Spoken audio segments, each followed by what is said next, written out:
Bonjour, vous êtes chauffeur. Oui. On vient de vous voir brancher des tuyaux sur votre machine. À quoi est-ce que ça sert? Pourquoi? Donc là, j'ai branché effectivement des tuyaux pour charger mon véhicule, pour partir livrer sur la région lausannoise.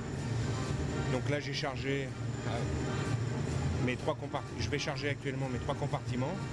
Donc en premier, j'ai mis un tuyau qui correspond à la 95, la samplon 95. Le deuxième tuyau, c'est de la samplon 98.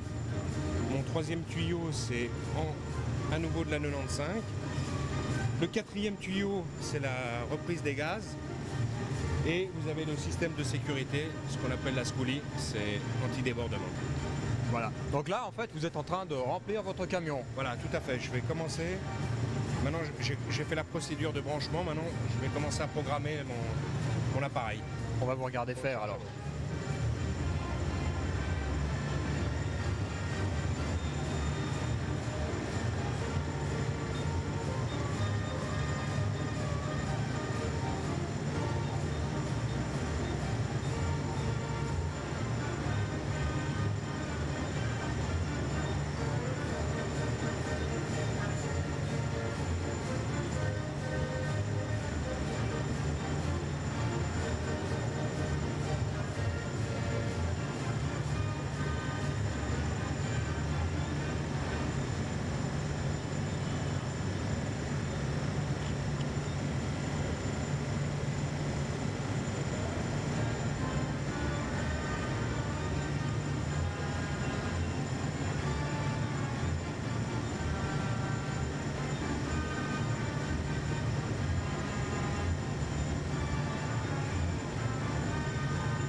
Si quelqu'un a perdu les clés des voitures Citroën, veuillez revenir les chercher au micro. Merci. Alors voilà, vous avez pas mal pianoté sur votre compteur là. Ce compteur, c'est pourquoi vous donnez le nombre de litres que vous voulez charger. Donc là, à partir du moment qu'on a branché les tuyaux, donc on fait la programmation pour les produits. Donc là, je vous donne un exemple. Sur mon compartiment numéro 1, j'ai programmé 11 500 litres de samplon 95 que j'ai introduit dans l'appareil. Compartiment numéro 2, j'ai programmé de la samplon 98, il m'en fallait 5 500 litres. Et compartiment numéro 3, il m'en fallait 7 000 litres de 95. Donc j'ai programmé dans la machine et j'ai lancé le système. Et là, actuellement, le camion se charge. Voilà. Et il y a combien de débit lors du chargement? Lors du chargement, il faut compter à peu près pour chaque produit à peu près 2000 litres à la minute, je pense. Et ça va entre 1700 et 2000 litres à la minute au niveau du chargement. Donc là, étant donné que je charge mes 3 produits en même temps, ça va mettre 7-8 minutes. Ça va relativement vite. Bien.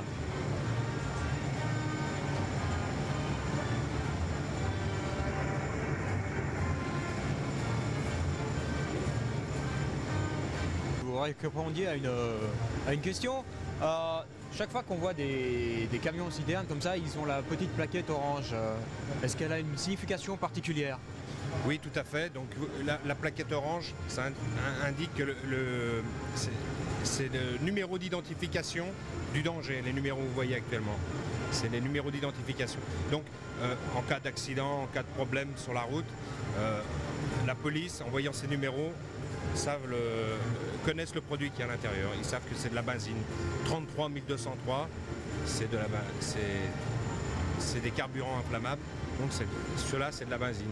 On aurait eu 30 203. La police sait que c'est de tout ce qui est des... En fait, c'est le point lumineux du produit, l'inflammabilité du produit. Et là, ils savent que c'est un produit très très inflammable.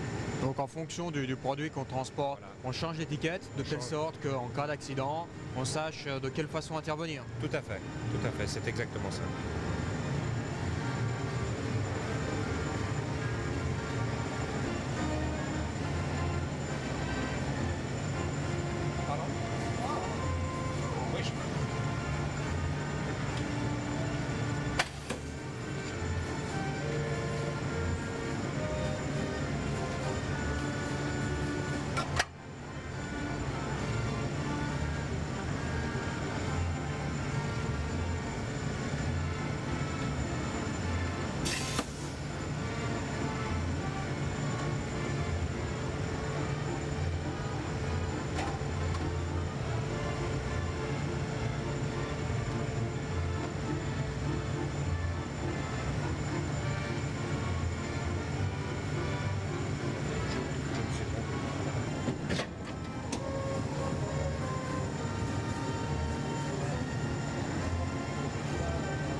de fois par jour vous faites ça?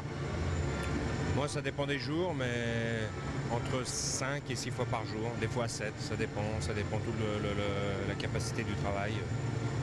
Donc en fait, comme vous livrez jusqu'à Lausanne, à chaque fois que vous avez vidé, vous revenez ici, vous recommencez et vous repartez? Tout à fait, tout à fait. À chaque fois, on recharge à Genève, donc ici, chez Petrostock, et nous chargeons ici, puis nous allons vider à Lausanne, Genève et les environs. C'est pas un peu pénible parfois? Les journées sont un peu longues par moment. Ok.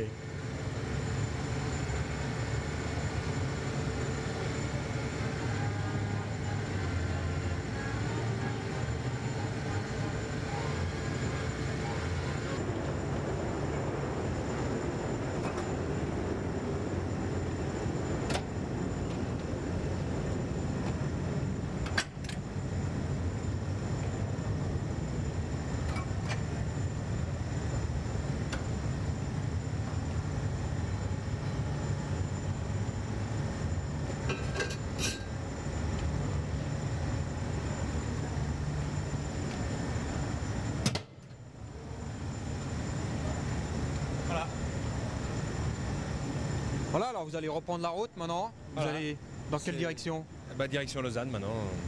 J'ai fini de charger, tout est bon, tout va bien. Alors merci beaucoup, bonne route, Merci, pareillement. au revoir.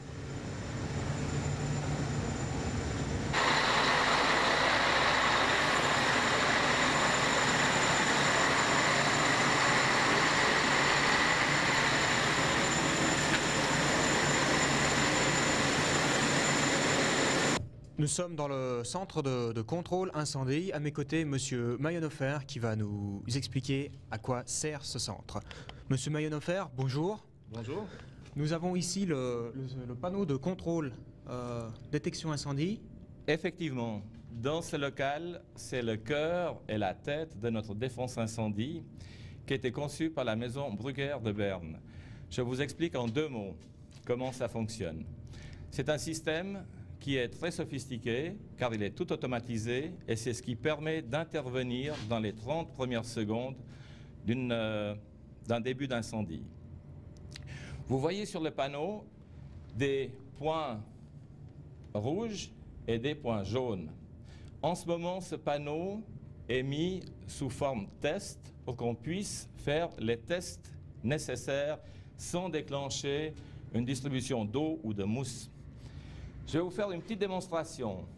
Par exemple, c'est la citerne 32 qui flambe. Le magasinier de service, connaissant toute l'installation parfaitement, il va intervenir en 2 mouvements. Première chose, activer les commandes avec la clé. Deuxième chose, la 32 flambe, donc il faut la couvrir de mousse. On appuie sur le bouton jaune. Maintenant, c'est l'automatisme qui donne les commandes nécessaires aux citernes environnantes ou bien aux citernes qui sont menacées. Donc on voit que la 32, elle va être couverte de mousse. Mais il faut protéger aussi les citernes qui sont autour. Donc l'automate donne l'ordre que les citernes qui sont autour soient refroidies par leur système de refroidissement. Et vous verrez qu'en 30 secondes, toutes les vannes nécessaires s'ouvrent et toutes les vannes dont on n'a pas besoin se ferment pour concentrer toute l'eau sur ce carré qui est en danger. Maintenant, on voit que la 32, elle est sous mousse. Que la 31, 33, 35, les voies de chemin de fer, la 14, 11, 2 et 1, c'est-à-dire tout ce qui entoure le point dangereux, est sous eau.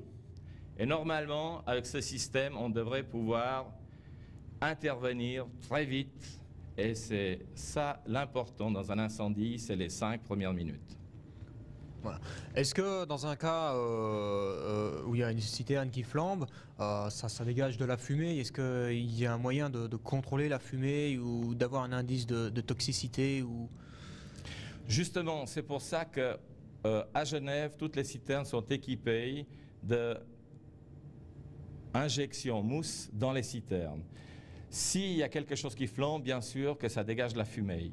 Mais si vous injectez de la mousse dans cette citerne pour couvrir ce qui flambe, vous éteignez tout et par conséquent, vous supprimez aussi la fumée. Donc en fait, en cas de problème, on déclenche la mousse, ça remplit de mousse la citerne et théoriquement, on a réglé le problème. Exactement, ça couvre le produit enflammé, ça lui enlève l'oxygène qui est nécessaire donc à toute combustion et ça élimine le danger.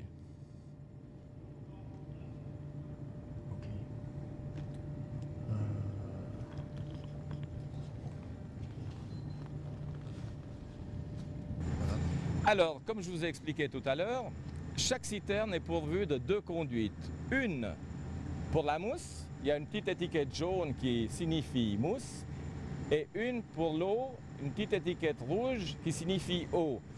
Et puis, ces conduites aboutissent pour la mousse avec des pots de mousse, il y en a 2 ou 3 par citerne selon la circonférence, et puis aboutissent sur un réseau d'eau qui entoure la citerne au sommet du manteau, et au sommet de la citerne, il y a encore une couronne avec des buses pour faire tomber l'eau sur la citerne et le long du manteau.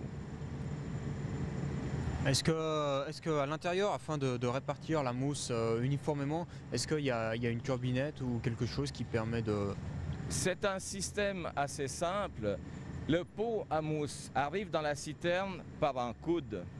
Et du fait qu'il y a un coude, la mousse sous pression prend une rotation tout à fait naturelle et ça couvre peu à peu toute la surface de la citerne. Ah voilà, c'est effectivement assez simple.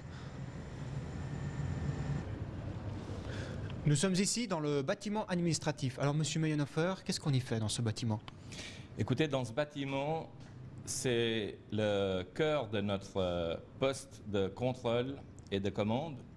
Nous avons tous les appareils nécessaires à la surveillance et à la commande des pompes, des vannes et de toutes les installations très sophistiquées du dépôt.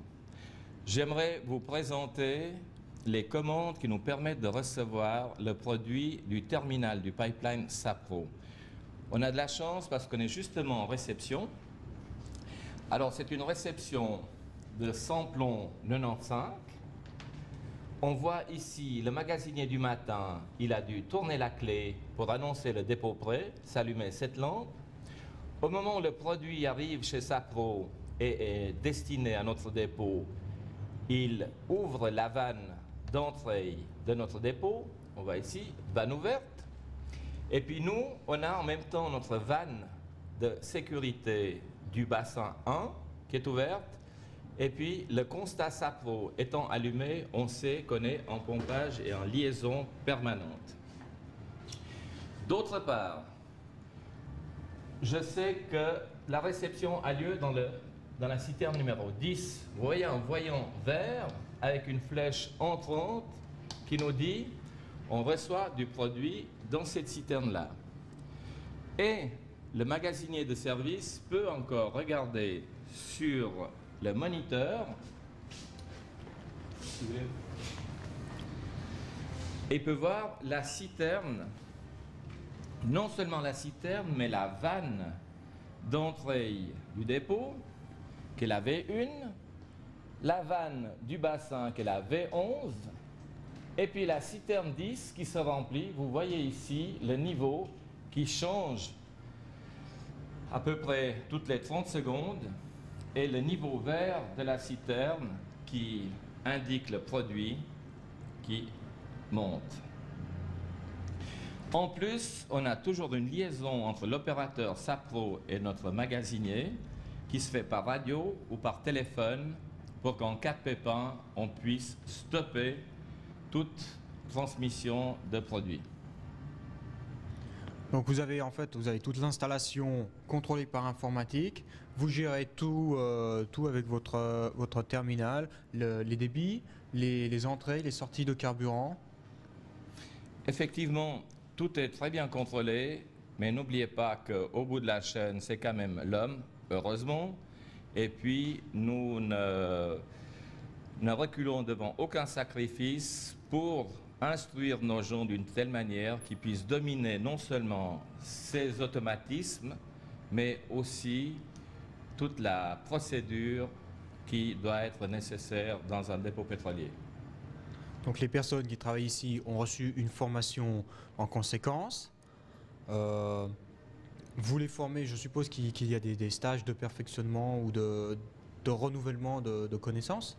Effectivement, ils ont non seulement été formés dans un dépôt, parce que malheureusement il n'existe pas de certificat de capacité ou d'apprentissage de magasinier pétrolier, mais ils ont été formés à pouvoir surmonter toutes les difficultés de la manutention d'un dépôt. Et par la suite, à mesure que les dépôts s'informatisent et puis deviennent de plus en plus sophistiqués, ils sont toujours en cours de formation, si vous voulez, avec chaque nouvel appareil qui arrive dans le dépôt. Ces instructions sont données ou bien par des institutions qui sont cantonales ou fédérales, mais aussi par les fabricants des différents produits que nous avons dans le dépôt. Donc la commune est en sécurité? La commune peut dormir tranquille, elle est en sécurité. Merci.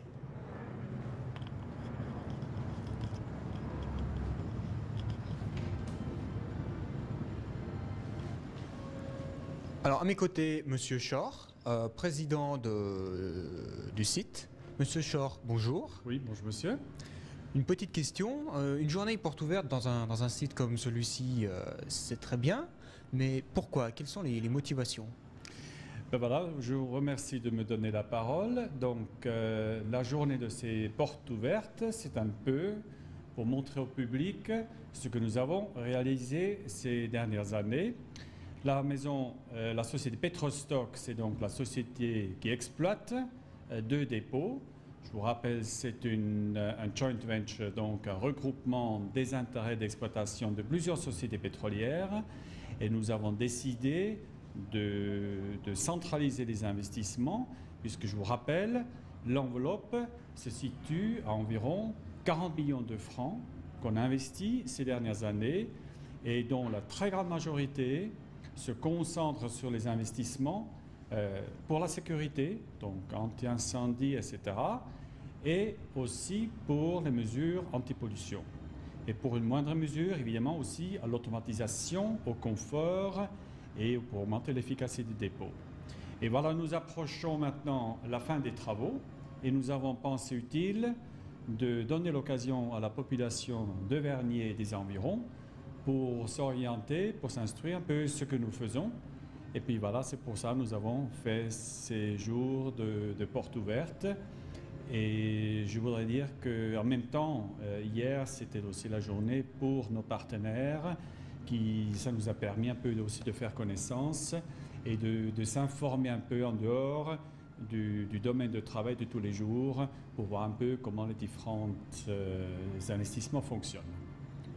Eh bien, je vous remercie. La journée porte ouverte, c'était une très bonne idée. Ça nous a permis de faire un peu connaissance avec ces pétroliers qu'on voit depuis nos fenêtres. Très instructif. Merci beaucoup. Je vous en prie, monsieur. Merci. Au revoir. Monsieur Jaunet, bonjour. Bonjour. Nous avons derrière nous une machine très bruyante. Alors cette machine, à quoi est-ce qu'elle sert? Alors cette machine, étant donné que nous travaillons en circuit fermé de gaz, cette machine nous sert à reliquéfier les gaz en excédent.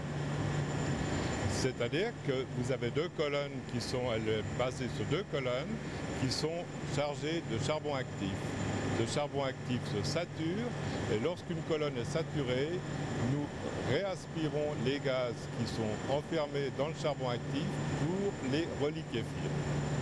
C'est en sorte un genre de catalyseur. Ce n'est pas un catalyseur. Le catalyseur a un autre but. Là, c'est une machine qui nous sert simplement à éviter que les vapeurs d'essence partent dans l'atmosphère. On les reliquéfie et on les remet dans les citernes.